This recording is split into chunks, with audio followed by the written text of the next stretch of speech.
குடி கொஞ்சம் தண்ணி கொண்டு வா. கொண்டு வரேன்.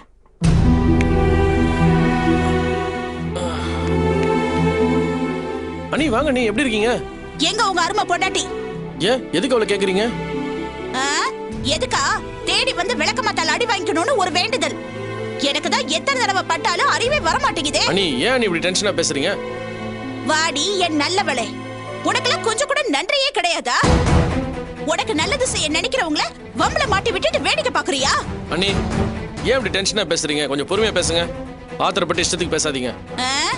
எதுக்கு ஆத்திரப்படுறேன்னு உங்க பொண்டாட்டியை கேளுங்க. பாவம் பார்த்து நல்லது நினைச்சா என் பல்ல தட்டி கையில கொடுக்க ஏற்பாடு பண்ணிருக்கா உங்க பொண்டாட்டி. ஏய், ஏண்டி மர மாதிரி நிக்கிற? என்ன நடந்துச்சுன்னு கேக்குறாருல, வாய் திறந்து சொல்லுடி. நானாடி உன்னை தேடி வந்து ஐயோ என்ன காப்பாத்துங்கன்னு கால்ல விழுந்த. நீயும் உன் ஃப்ரெண்ட் தீபாவும் தானே என்ன தேடி வந்தீங்க. சொல்லு, நீங்க தானே தேடி வந்தீங்க? ஆமாக்கா. இப்ப மட்டும் நல்ல மண்டே ஆட்டு. எவ எக்கேடு கெட்டு போனா எனக்கு என்னன்னு நான் வீட்டுல சும்மா தானே இருந்தேன். நீ தானே என்ன தேடி வந்த. ஐயோ சாமி, அந்த சாரு என் புருஷனை கொத்திக்கிட்டு போக பாக்குறா. என் அத்தையும் அதுக்கு துணையா இருக்காங்க. அந்த சாருவை விரட்டுறதுக்கு ஒரு வழிய பண்ணுங்கன்னு நீ தானே என்கிட்ட சொன்ன. உண்மையா இல்லையா?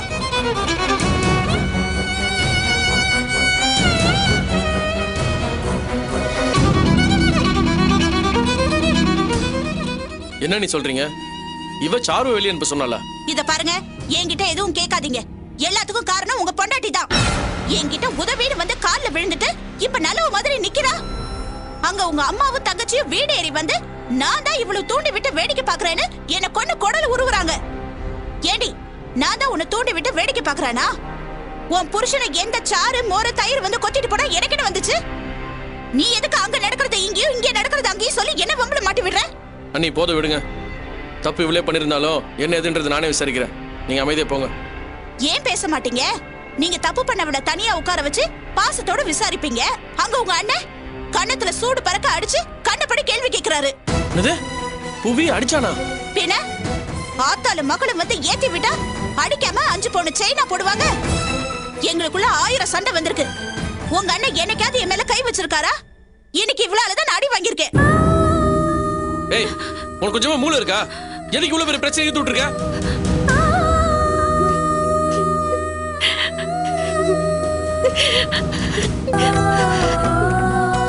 ஏய், இப்ப எதுக்குடி அழுது ஆர்ப்பாட்டம் பண்ணிட்டு இருக்க?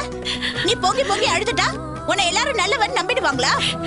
அட சாமி, நானும் எத்தனையோ ஆட்டக்காரி ஓட்டக்காரிய பாத்திருக்கேன். உன்ன மாதிரி பித்தள ஆட்டக்காரிய பார்த்ததே இல்ல. ஏய், அழுறத நிறுத்து. அண்ணி ப்ளீஸ் அண்ணி, இவரு தெரியாம தப்பு பண்ணிட்டா. உங்களுக்கு ஒரு தங்கச்சி இருந்தா இப்படி தப்பானா நீங்க மன்னிச்சு விட மாட்டீங்களா? அந்த மாதிரி இவ்வளவு ஒரு தங்கச்சி நினைச்சு மன்னிச்சு விட்டுருங்க. ஹலோ, யார பார்த்து என் தங்கச்சின்னு சொல்றீங்க?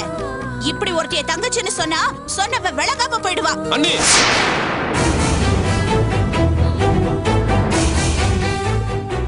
என்ன வச்சுட்டு நீங்க இவ்வளவு இந்த மாதிரி பேசுறது கொஞ்சம் கூட சரியில்லை. அப்போ உங்க பொண்டாட்டியை அடக்கி வைங்க. நான் மட்டும் இவ்வளவு தப்பா பேசுற மாதிரி துடிக்கிறீங்க. ஊருக்குள்ள இவளை பத்தி என்ன பேசிக்கிறாங்க தெரியுமா? இவ பழகுற ஆளும் சரி, படியேறின வீடும் சரி, எப்பவும் விளங்காதுங்கிற மாதிரி பேசுறாங்க. இது தெரிஞ்சுதா இவ அம்மா சின்ன வயசுலயே அவளை விட்டுட்டு ஓடி போயிருக்காங்க. அண்ணி போதும். இதுக்கு மேல நீங்க அவளை பத்தி தப்பா பேசுறதுனால பொறுத்துக்க முடியாது. மறுபடியும் வீட்டுக்கு கிளம்புங்க. பின்ன வீட்டுக்கு போகாம இங்கே டேரா போட்டு இவ கூட மல்லு கட்டவா வந்திருக்க? உங்க மேல அவளுக்கு சந்தேகம் இருந்தா இனிமே உங்ககிட்ட தான் பேசணும். என்கிட்ட வந்தா இதுவும் பேசுவேன், இதுக்கு மேலேயே பேசுவேன். ஏய், இங்க பாரு, கட்ட கடைசியா உன்கிட்ட ஒண்ணு சொல்றேன். இனிமே உறவுன்னு சொல்லிட்டு என் வீட்டு வாசல மிதிச்சேன்னு வச்சுக்கோ. வீட்டு பக்கம் வந்து பாரு, அப்புறம் வச்சுக்கிற உனக்கு கச்சேரிய.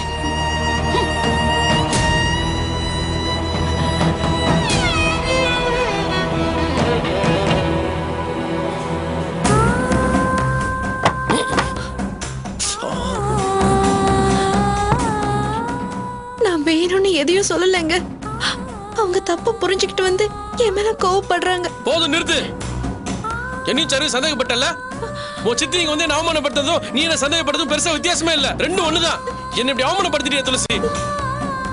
இல்லைங்க, நீங்க நினைக்கிறது தப்பு. நான் என்னைக்குமே உங்களை சந்தேகப்பட்டதே இல்ல. பின்ன எதுக்காக சாருவை பத்தி தப்பா பேசுன? அவ இந்த வீட்டுல இருந்து உனக்கு என்ன வந்துச்சு? பணக்கார பொண்ணு, அழகான பொண்ணு, என் கூட சிரிச்சு சிரிச்சு பேசுறா, நானும் அவன் கூட போயிடுன்ற பயம் அதானே? ச்சே, நான் உன் மேல பெருசா நம்பிக்கை வச்சிருந்தேன். நீ மத்த பொண்ணு மாதிரி இல்ல, நல்லா படிச்சவ, யோசிச்சு நடந்துப்ப, என்ன புரிஞ்சுப்ப நினைச்சா இப்படி ஈஸியா சந்தேகப்பட்டே துளசி. நினைச்சாலும் எனக்கு வேதனையா இருக்கு. ஐயோ கடவுளே, நான் சொல்றதை ஏன் நம்ப மாட்டேங்கிறீங்க? சத்தியமா நான் உங்களை சந்தேகப்படலங்க. இல்ல, யார் என்ன சொல்லிருந்தாலும் என் தமிழ் என்ன தவிர யாரையும் மனசார கூட நினைக்க மாட்டா நீ சொல்லிருந்தனா, அது நீ என் மேல வச்சிருக்கிற நம்பிக்கை. அதை கேட்டு நான் சந்தோஷப்பட்டிருப்பேன். ஊரே என்ன பத்தி தப்பா பேசியிருந்தாலும் அதை நம்ப மாட்டேன் நீ சொல்லிருந்தனா, அது நீ என் மேல வச்சிருக்கிற லவ். அதை கேட்டு நான் இன்னும் சந்தோஷப்பட்டிருப்பேன். ஆனா மத்தவங்க எதுவுமே சொல்லாம நீயே என்ன சந்தேகப்பட்டல. நான் என்னைக்குமே உங்களை போதும், இதுக்கு மேல நீ என்ன விளக்க சொன்னாலும் அதை கேட்க நான் தயாரா இல்ல. என் மேல சந்தேகப்பட்டு நீ ஒன்னும் பெருசா சாதிச்சிடல. கத்தி அடிக்காமலே என் மேல சந்தேகப்பட்டு என்ன சாவடிச்சிட்டிய. இதுக்கு மேல என் வேதனை எப்படி உங்ககிட்ட சொல்லணும்னு எனக்கு தெரியல. போதும், இதுக்கு மேல உங்ககிட்ட பேச எனக்கு எதுவும் இல்ல. ஆமா, எந்த பிரச்சனை எடுத்தாலும் தீபாவோட பேர் எப்ப பார்த்தாலும் அடிப்படுது. ஏன்? எனக்கு தெரிஞ்ச அவதான் மனசை கெடுக்கிறான்னு நினைக்கிறேன். பார், இப்ப சொல்றேன் கேட்டுக்கோ. இனிமே அந்த தீபா இந்த வீட்டுக்குள்ளேயே வரக்கூடாது. நீ இதை எப்படி எடுத்துக்கிட்டாலும் சரி. நான் சொன்னதுதான். அவன் இந்த வீட்டுக்குள்ள வரவிடாம பாத்துக்கிறது உன் பொறுப்பு.